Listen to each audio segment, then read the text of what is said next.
সিরিয়ার মানবাধিকার বিষয়ক সংস্থা সিরিয় অবজারভেটরি ফর হিউম্যান রাইটস দাবি করেছে, রাশিয়ার রাজধানী মস্কোতে রাজনৈতিক আশ্রয়ে থাকা সিরিয়ার সাবেক প্রেসিডেন্ট বাশার আল আসাদকে খাদ্যে বিষ প্রয়োগের মাধ্যমে হত্যার চেষ্টা করা হয়েছে।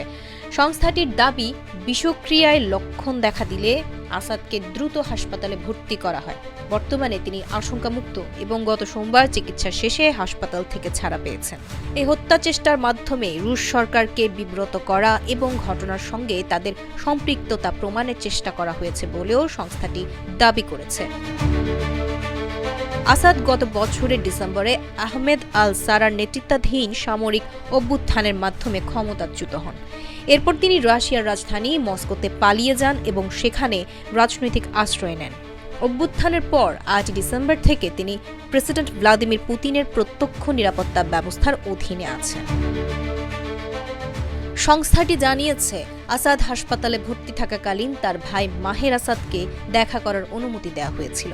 তবে রাশিয়ার সরকার এই বিষয়ে এখনো কোনো আনুষ্ঠানিক মন্তব্য করেনি। এর আগে গত সপ্তাহে একটি প্রতিবেদনে বলা হয়েছিল যে গুরুতর অসুস্থ অবস্থায় আসাদকে হাসপাতালে নেওয়া হয়েছিল। এর আগেও জেনারেল এসভিআর নামে একটি অনলাইন অ্যাকাউন্ট থেকে বাশার আল আসাদকে হত্যার উদ্দেশ্যে বিষ প্রয়োগ করা হয়েছিল বলে দাবি করা হয়েছিল। এই অ্যাকাউন্টটি রাশিয়ার সাবেক এক উচ্চ পদস্থ গোয়েন্দা কর্মকর্তা পরিচালনা করেন বলে ধারণা করা হয়।